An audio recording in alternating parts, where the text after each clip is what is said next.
The Eagles finally have their first preseason game versus the Baltimore Ravens. Let's talk about it. Here we go.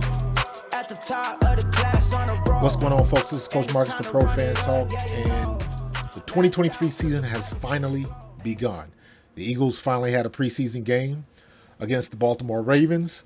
We had a lot of people that did not play. Got some of the young veterans, the second and third year players, but most of the starters were out. Bradbury, Slay, a lot of the guys on the defense, Fletch, BG, most of those guys were out. So a lot of the young guys got a chance to play. All of the Georgia boys had a chance to play. I took some notes. Let's see what happened. Number one, Jalen Carter. Jalen Carter had his moment early as he beat his Georgia teammate Ben Cleveland on the way to the quarterback. Jalen Carter almost had the sack, but he forced Josh Johnson right into the arms of Nolan Smith, but he managed to get the ball away for an incomplete pass. Good pressure from Jalen Carter. Good pressure from Nolan Smith. These guys came out. They made a presence immediately, and we're looking for better things coming in the future from those two. It'll be interesting to see what these two guys do versus Cleveland, because they're going to have joint practices before the game on Thursday. Sidney Brown is always around the ball. Sometimes it seems like he gets out of control. He's definitely got good hustle, good intensity.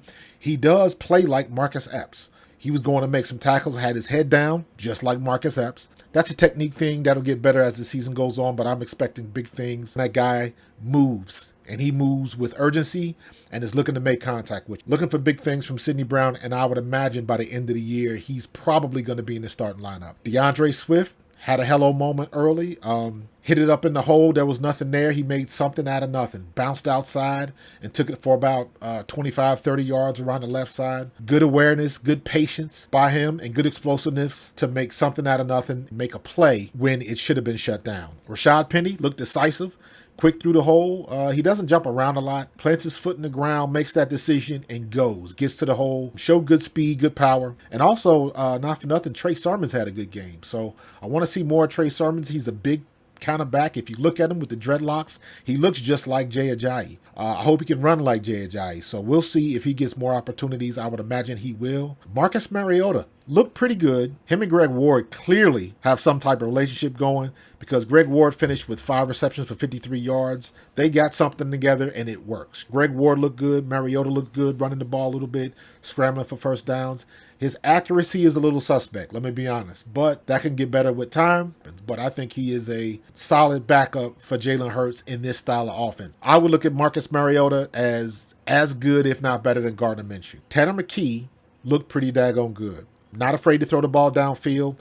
What that tells me is he's at least got a comfortable understanding of what the offense is and what's expected of him. Wasn't afraid to throw the ball downfield. Throw the long ball, throw the 50-50 ball. He's got good size. His maneuverability is suspect, but he did manage to get out of one sticky situation and scramble out for a couple yards. Eli Ricks came out of nowhere, played well. He's got a couple years under his belt, so he knows what expected, and he's one of those guys that was expected to do very well and just hasn't.